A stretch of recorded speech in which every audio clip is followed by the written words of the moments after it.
우리가 지금 신명기 말씀을 함께 매주 살펴보고 있는데, 신명기는 여러분 크게 보면 세 부분으로 이제 구분이 됩니다.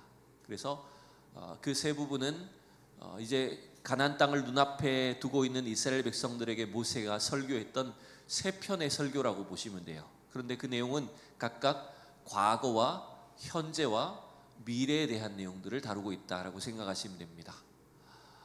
그래서 그 모세의 설교 중에 이제 과거에 해당되는 부분, 과거에 행하신 하나님의 은혜를 기억하라라고 하는 그 내용이 사실은 오늘 읽은 4장까지의 내용이라고 생각하시면 돼요. 그래서 1장부터 4장까지가 세 편의 설교 중에 이제 첫 번째 설교에 해당된다라고 이렇게 대체로 이해를 하시면 됩니다. 여러분, 출애굽 40년의 역사 속에서 있었던 여러 가지 사건들이 있었을 것 아닙니까? 그 많은 일들, 그 많은 사건들 중에 어떤 일이 가장 인상적이실까요? 여러분들은 출애굽의 과정 속에서 제일 여러분의 머릿속에 기억나는 것, 인상적으로 생각나는 일들이 있다면 어떤 사건이 있을까요? 옆에 분에게 한번 얘기해 주세요. 자, 시작. 옆에 분에게 출애굽의 내용 중에서 뭐가 가장 인상적일까요? 네? 아무 생각이 안 납니까? 네? 아마 대체로 보면 우리가 예전에 보면 명절이나 꼭 신년 때나 이런 성탄절이나 이럴 때 되면 항상 명화극장 이런 거 있잖아요. 주말의 명화 혹은 뭐 KBS 명화극장 이런 영화를 방송을 할 때 그때 늘 우리가 인상적으로 생각나는 게 여러분 뭐죠? 그 이스라엘 백성들 출애굽할 때 모세가 지팡이를 쫙 홍해 위로 내밀면 어떻게 됩니까? 홍해 바닷물이 쫙 갈라지던 사건. 그 배우가 여러분 누구였죠? 뭐 찰톤 헤스턴인지 무슨 이름이 정확히 생각이 안 납니다만은 아무튼 그 유명한 배우가 있죠. 그분이 이제 그 모세 역할을 맡아서 이렇게 바닷물이 쫙 갈라지고 이스라엘 백성들이 그 홍해를 건너는 사건. 뭐 이게 가장 아마 인상적이지 않을까 싶어요. 아마 이스라엘 백성들 입장에서도 그들이 지나온 그 과거의 여정들 중에 뭐 정말 엄청나게 굵은 그 유명한 일들이 있었을 거예요. 애굽에 10가지 재앙이 내리고 그 다음에 마지막에 그 10가지 재앙을 넘어갈 수 있도록 6월절 어린 양, 6월절의 그 밤도 생각이 날 것이고, 방금 말씀드렸던 것처럼 홍해가 갈라진 사건도 아주 인상적이었고, 또 여러분 하나님께 먹을 것을 마실 것을 달라고 했을 때 뭘 주셨어요? 만나와 메추라기를 내려주신 사건도 여러분 아주 인상적으로 기억이 나죠.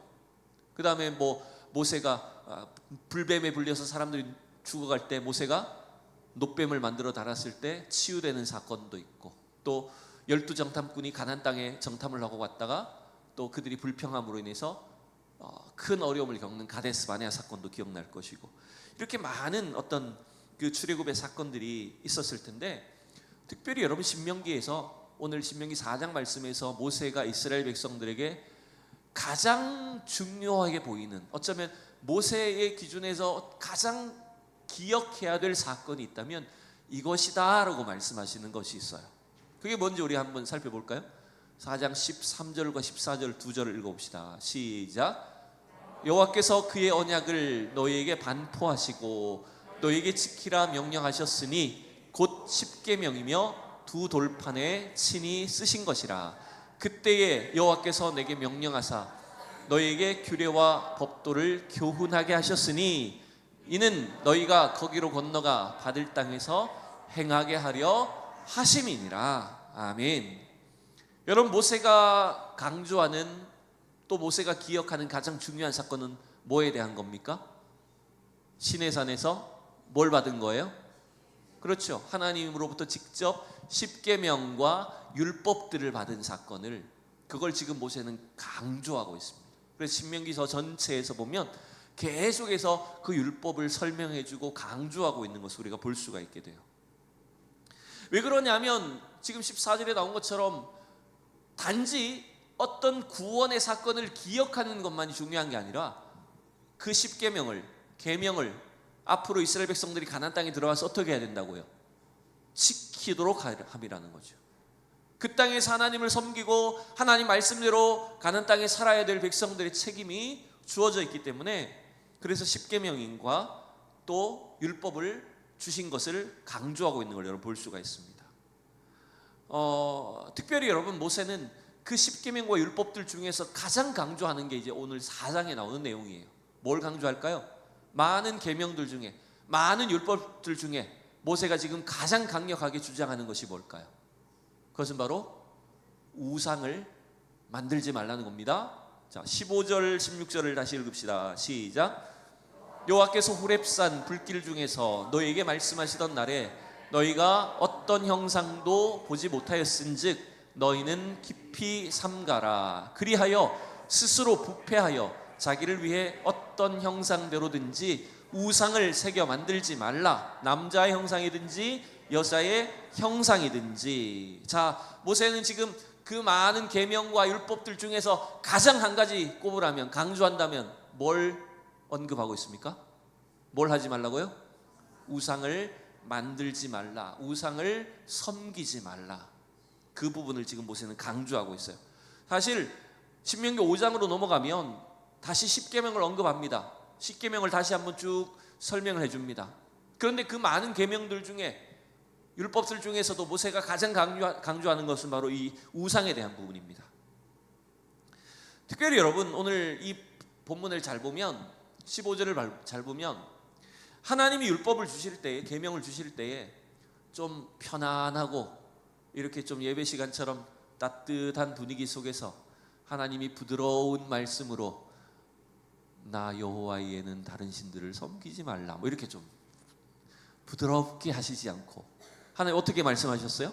어떻게 자기 자신을 나타내셨어요? 호렙산 불길 중에서. 이스라엘 백성들이 계명을 받을 때 하나님의 임재를 어떻게 경험하냐면 불 가운데 임하신 하나님, 막 빽빽한 구름 속에 불이 있고 하나님의 막 그 소리가 천둥 번개처럼 우레소리로 하나님이 말씀하시는 걸 듣는 거예요. 여러분, 왜 하나님 그렇게 자기 계명을 들려주실까요? 왜 그렇게 무섭게 하실까요? 여러분 한번 따라해 봅시다. 거룩한 두려움. 뭐라고요? 거룩한 두려움. 여러분, 이스라엘 백성들이, 그리고 우리가 하나님께 가져야 될 기본적인 태도 중에 하나는 뭐냐면 하나님을 향한 거룩한 두려움이 필요하다는 거예요. 왜냐하면 하나님이 어떤 분이신지 우리가 알지 못하기 때문에 1차적으로는 하나님을 향해서 경외감, 두려움을 가지고 주님을 대할 필요가 있는 거예요. 여러분 옛날에 학교 다니실 때 이제 새 학기가 됐어요. 그럼 선생님이 딱 들어와요. 선생님이 오면 어떻게 합니까? 물론 어리고 순수한 우리 친구들은 선생님의 말씀에 귀를 잘 기울이고, 아, 선생님이 어떤 분일까 이렇게 기대감을 가지고 듣지만, 대부분 좀 이게 나이가 들고 꾀가 오르면 어떻게 하죠? 선생님 말 잘 안 들어요. 네. 선생님을 자꾸 무시해요, 아이들이. 그리고 선생님과의 기싸움을 어떻게든 이기려고 막 그럽니다.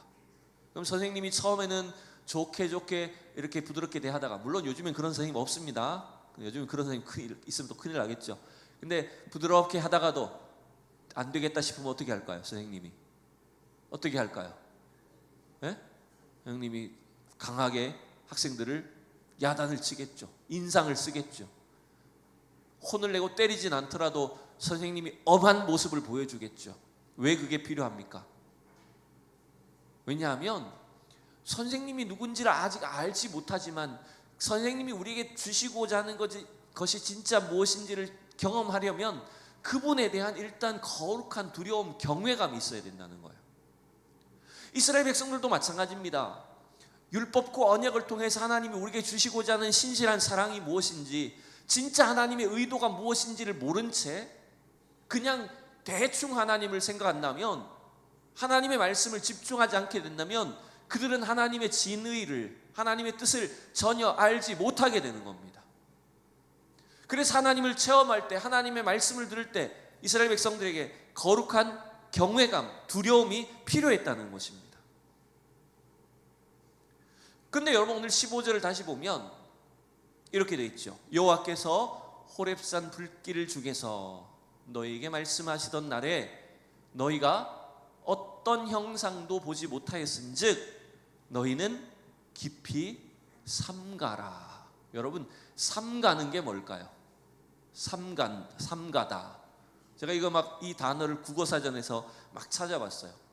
삼가하다가 맞을까요? 삼가다가 맞을까요? 네? 삼가하다가 맞을까요? 삼가다가 맞을까요? 네. 흔히 그냥 삼가하다 하는 것이 맞을 것 같은데 사실은 우리말로는 삼가하다는 말은 틀린 말이고요. 삼가다라는 말이 맞는 말이에요. 여러분, 삼가다는 게 뭘까요? 삼간다는 것은 뭐냐면 지킨다는 거예요. 조심한다는 뜻이에요. 준수한다, 이런 말이에요. 여기서 너희는 깊이 삼가라 라는 말을, 삼가다는 표현을 오늘 여러분 이 4장에 보면 몇 군데나 그걸 사용하는 걸 볼 수 있어요. 9절에도 나옵니다. 오직 너희는 스스로 삼가며 마음을 힘써 지키라. 23절에도 나옵니다. 23절에도 너희는 스스로 삼가 너희 하나님 여호와께서 너희와 세우신 언약을 잊지 말고. 오늘 15절에도 나오지만 앞뒤로 보면 삼가다는 표현이 계속 반복되고 있습니다. 특별히 여러분, 깊이 삼가라고 말해요. 하나님이 이스라엘 백성들에게 직접 임재하셔서 율법과 계명을 주실 때도 하나님이 자기 모습을, 자기 형상을 나타내지 아니하셨기 때문에 너희는 깊이 삼가해야 된다. 그래서 우상을 만들지 말아야 된다. 우상을 섬기지 말아야 된다고 말합니다. 그런데 여기 깊이 삼가하다라고 표현하고 있어요. 그리고 아까 말했던 9절이나 23절에도 스스로 삼가라고 표현하고 있어요. 여러분, 이게 무슨 말인지 압니까? 뭘 삼가해야 되는지 압니까? 여기에 뭔가 한 가지 의역을 한다면, 덧붙인다면 이겁니다. 네 영혼을 삼가해야 된다.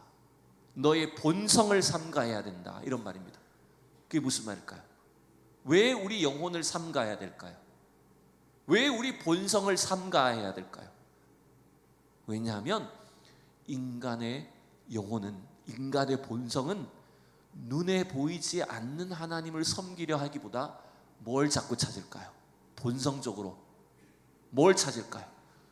눈에 보이는 대상을 하나님으로 섬기려고 한다는 거예요. 그게 쫙 깔려 있다는 말이에요. 이게 여러분 인간의 본성입니다. 하나님은 자신의 모습이나 자기 형상을 보여주지 않으셨음에도 불구하고 이스라엘 백성들은 눈에 보이는 어떤 대상을 하나님처럼 섬기고 싶은 겁니다. 그래서 이 일이 실제로 어떻게 일어납니까? 우리가 잘 아는 것처럼 출애굽기 32장인가요? 거기 가보면 모세가 시내산 위에 올라가 있는 사이에 밑에서 막 왁자지껄한 소리가 났어요. 시끄러운 소리가 났어요. 그때 모세와 함께 올라갔던 여호수아는 아직 잘 몰라가지고 백성들이 무슨 잔치하나 보다, 무슨 좋은 일 있나 보다 이렇게 생각을 했지만 실제로 밑에서 무슨 일을 하고 있었어요? 모세가 없는 사이에 뭘 만들었어요? 아론을 부추겨가지고 금반지, 귀걸이, 각종 이 금부치들을 다 모아가지고 뭘 새겼어요? 네, 금송아지를 만들었어요. 금송아지를 만들어 놓고 그 금송아지를 숭배하고 그 앞에서 막 춤을 추고 잔치를 벌였던 거예요. 여러분, 그들이 금송아지를 만들 때 이제 우리는 금송아지 신을 섬길 거야 이렇게 만들었습니까? 이게 우리의 하나님이야 라고 했습니까? 네? 하나님이 아는 다른 신을 만든 게 아니에요. 이스라엘 백성들은 이것이, 이 금송아지가 바로 우리를 애굽에서 인도하여 낸 하나님이다 라고 해서 하나님의 모양을 만든 겁니다. 왜 송아지 모양으로, 소 모양으로 만들었는지는 잘 모르겠지만 고대 근동 지방에서는 그 소가 하나의 어떤 신성한 대상으로 여겨졌나 보죠. 그래서 눈에 보이지 않는 하나님 대신 눈에 보이는 소의 모양으로, 송아지로 하나님을 만들어 버린 거예요. 여러분, 이게 얼마나 하나님 보실 때 미련하고 어리석은 일인지 그걸 지금 모세가 강조하고 있지 않습니까? 여러분 16절부터 18절을 한번 또 읽어봅시다. 시작. 그리하여 스스로 부패하여 자기를 위해 어떤 형상대로든지 우상을 새겨 만들지 말라. 남자의 형상이든지 여자의 형상이든지. 여러분 16절 잘 보세요. 우상을 만든 목적이 뭡니까? 우상을 만드는 동기들이 뭡니까? 스스로 부패하여라고 되어 있습니다. 제가 그랬죠? 너희는 스스로 삼가라고 했어요. 뭘 삼가야 된다고요? 자기 영혼을, 우리의 이 부패한 타락한 본성을 삼가야 된다는 거예요. 우상을 만드는 동기가 뭔지 압니까? 인간의 타락하고 부패한 본성 때문이라는 거예요. 그리고 우상을 만드는 목적이 뭡니까? 누구를 위해 만듭니까? 겉으로는 하나님을 섬기는 것처럼 말합니다. 이게 하나님을 우리가 잘 섬기는 길이야 라고 표현합니다. 그런데 우상을 만드는 동기가 뭐예요? 목적이 뭐예요? 자기를 위해라는 거예요. 인간 자신 스스로를 위해서 우상을 만들고 있다는 거예요. 여러분, 이 일이 얼마나 어리석습니까? 우상은 어떤 모양으로 지금 주로 만들어요? 남자의 형상이든지 여자의 형상이든지 땅 위에 있는 어떤 짐승의 형상이든지 하늘을 나는 새의 날개 달린 새의 형상이든지. 결국 여러분, 인간이 만드는 우상들은 다 뭡니까? 창조주 하나님이 인간을 위해서 만들어 놓은 어떤 피조물일 뿐이라는 거예요. 또 18절에도 보면 곤충의 형상이든지 땅 아래 물속에 있는 어떤 어족의 형상이든지 인간이 만드는 우상들이 전부 뭐냐면 그 자체가 신이거나 신적 대상이 아니고 그냥 하나님이 인간을 위해서 만들어 놓은 어떤 존재일 뿐인데, 피조물일 뿐인데, 똑같은 피조물인데 그것을 신성화해서 지금 섬기고 있다는 거예요. 그러다 보니 여러분, 인간은 이 세상에 있는 모든 존재를, 모든 형상들을 다 우상처럼 섬기게 돼버리는 거예요. 지난번에 저희가 그리스를 다녀왔어요. 그리스에 가보면 아테네 그 도시 가운데에 아크로폴리스라고 하는 그 언덕이 있습니다. 아크로폴리스란 말은, 아크로라는 말은 크다는 말이고 폴리스라는 말은 도시라는 말이에요. 큰 도시라는 말이에요. 근데 단지 규모만 커서 큰 도시란 말이 아니라 그 아크로폴리스에 있는 뭐가 있는지 압니까? 그 당시 사람들이 신이라고 생각하는 존재는 전부 다 모시는 거예요. 그 산에 전체가 다 신전이 하나씩 하나씩 다 서 있고 그 신전마다 각종 우상들이, 각종 신들을 다 모시는 거예요. 그래서 심지어는 사도행전에 바울이 그 아테네에 방문했을 때 아테네 사람들이 어떤 신까지 섬겼다고요? 이름을 알지 못하는 신까지도 섬겼다니까요. 얼마나 신앙심이 깊습니까? 신을 섬기되 한 신이라도 안 섬기면, 빠뜨리면 그 신이 노할까 봐 신의 이름이 없는, 우리가 알지 못하는 신에게도 신을 만들어 놓고 섬겼다는 거예요.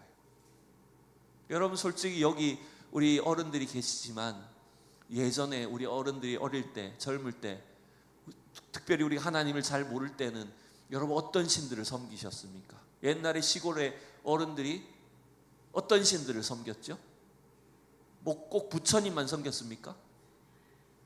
네? 어떤 신들을 섬겼습니까? 네?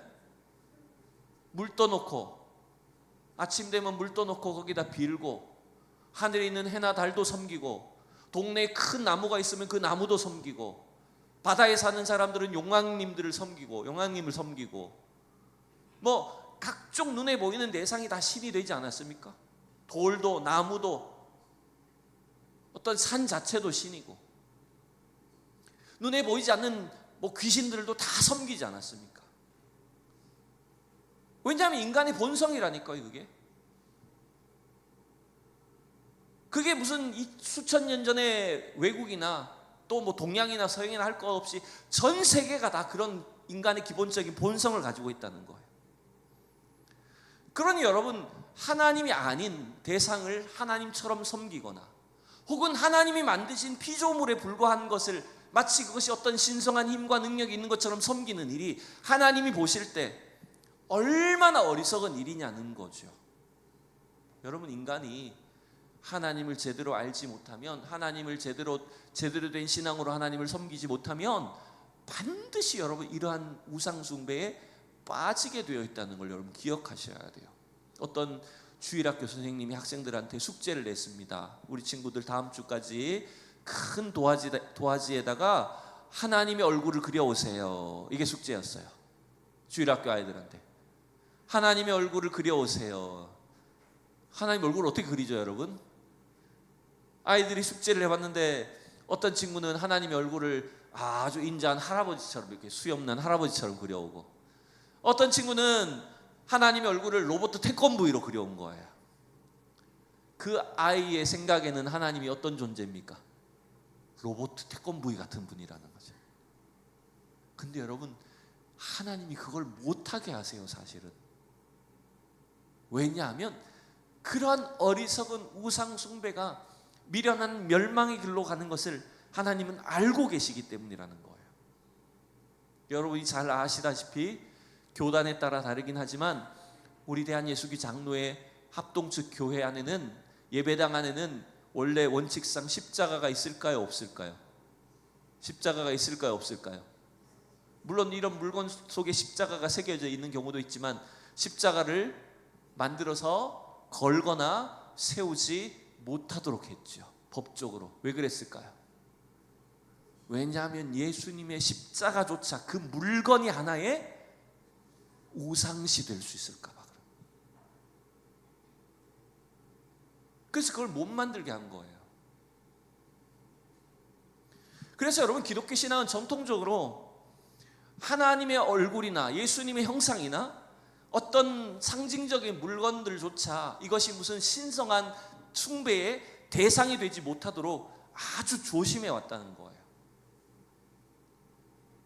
근데 지난 그리스나 터키, 불가리아 그 영상을 보신 분들은 좀 언뜻 보셨겠지만, 카톨릭 성당이나 혹은 그 정교회 예배당의 모습을 보면 전 어떤 느낌이냐, 그 사람들 그 예배당이나 그 성당의 모습 들어가 보면 어떤 느낌이 드는지 압니까? 마치 절에 온 것 같아. 우리 느낌은 절에 온 것 같아. 온갖 화려한 장식과 문양과 또 그 안에 각종 그런 성인들을 다 그려놓는 거예요.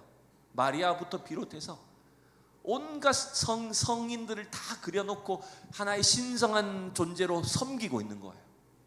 그 사람들이 사용했던 물건들이 무슨 하나의 신성한 힘이 나는 것처럼 숭배의 대상이 되어 있는 거예요. 여러분, 기독교 이름 안에도 이럴 수가 있다니까요. 그래서 오늘 모세가 강조하는 것이 뭡니까, 여러분?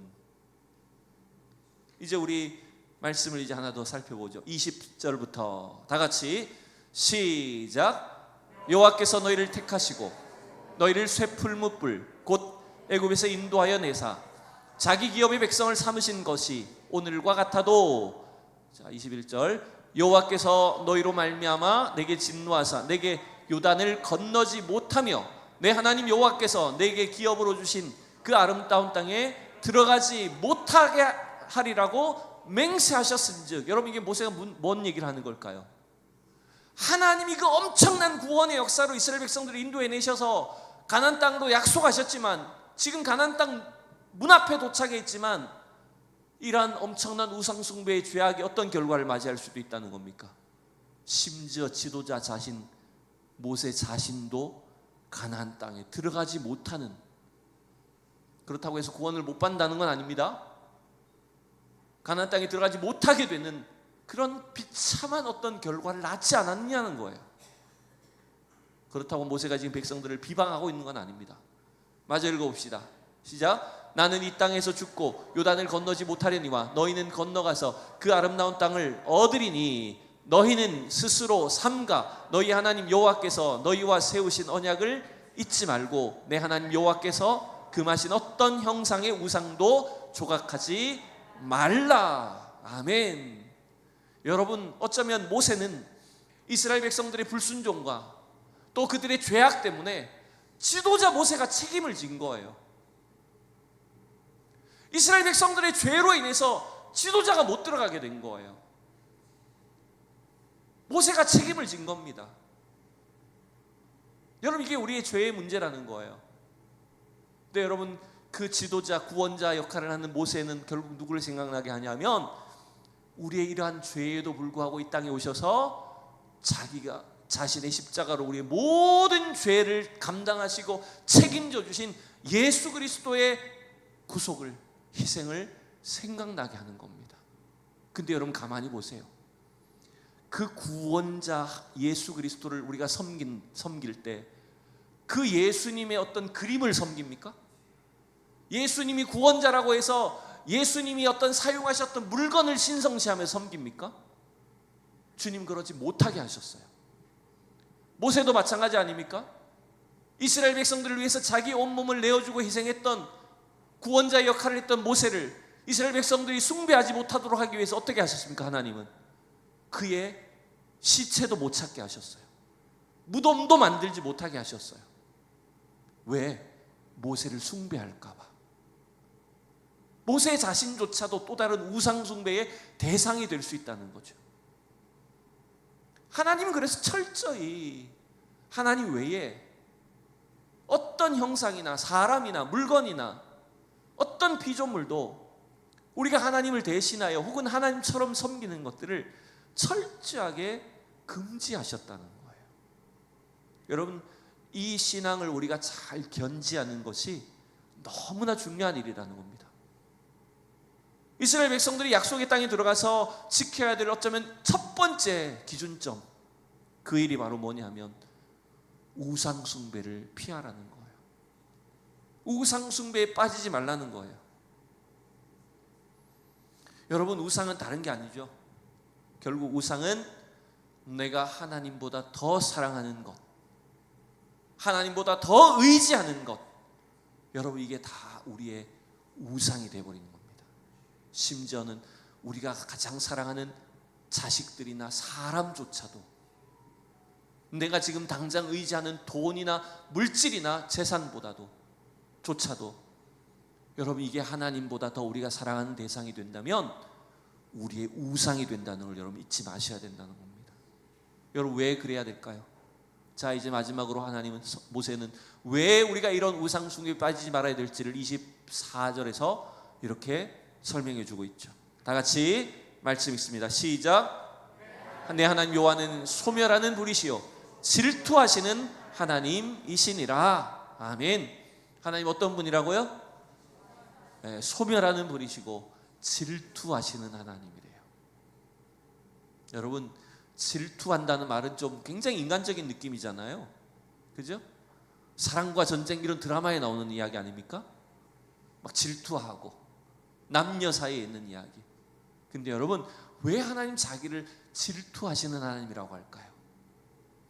여러분, 이건 뭐냐면 남녀 사이에서도 질투가 나온다는 것은 뭘 의미합니까? 사랑하는 관계에서 나오는 것이 질투예요. 결국 하나님이 질투하시는 하나님이란 뜻은 하나님이 지극히 우리를 사랑하시기 때문에 사랑의 대상인 우리가 다른 데 한눈을 팔거나 우상에게 우리의 마음을 빼앗기는 것을 하나님 절대로 참으실 수가 없다는 걸 말하는 것입니다. 하나님, 우리가 주님을 사랑할 때 주님을 온전히 닮기를 원합니다. 주님만 바라보기를 원합니다. 그래서 내가 거룩하니 너희도 거룩하라고 하셨어요. 우리가 거룩할 수 없는데도 불구하고, 거룩하지 않은데도 불구하고 우리가 하나님을 닮은 존재, 하나님만 바라보고 주님만 따라가기를 원하셨던 거예요. 그래서 우리가 다른 길로 우리의 눈길이 다른 데로 향하고 우리의 마음이 딴 데로 향할 때 주님은 우리를 질투하신다고 표현하시는 겁니다. 여러분, 이 질투하시는 하나님을 통해서 하나님이 날마다 우리를 주목하고 계시고 우리를 찾고 계시고 우리의 마음을 바라보고 계신다는 걸 여러분 믿으시기 바랍니다. 그것은 막 하나님이 인간처럼 막 이렇게 질투하고 막 뒤에서 복수하고 그런다는 말이 아니에요. 그게 아니라 하나님은 언제나 우리가 돌아오기만을, 우리가 주님께로 나아오기만을 기다리고 계시다는 겁니다. 예배 가운데 하나님께 나오기를 주님 원하고 계십니다. 하나님은 간절히 우리 영혼이 주님께 나오기를 기다리고 계시는 겁니다. 여러분, 그 주님의 마음을 날마다 기억할 수 있기를 바랍니다. 여러분, 하나님은 주무시도 졸지도 않는 분이라고 하시죠. 그 말은 무슨 뜻일까요? 제가 또 이야기하면 또 괜히 또 졸다가 놀라십니다. 여러분, 존다고 뭐라고 하는 게 아니라 하나님은 주무시도 졸지도 않는 분이라는 뜻은 무슨 말일까요? 우리가 언제든지 하나님께 나아갈 수 있다는 뜻입니다. 어떤 상황, 어떤 시간이든지 내가 주님 앞에 내 마음을 고백하고 주님을 찾을 수 있고 주님을 의지할 수 있고 기도할 수 있는 그 주님이 우리의 사랑을, 우리의 믿음을 보고 계시고 찾고 계시고 기다리고 계시다는 걸 여러분 믿으시기 바랍니다. 그래서 우리가 완전한 하나님의 사람으로 온전한 주님의 자녀들로 세워질 때까지 질투하시기까지 참으시고 기다리시고 우리를 사모하시는 그 하나님의 사랑 앞에 온전한 믿음으로 나아갈 수 있는 저와 여러분들이 다 될 수 있기를 축복합니다.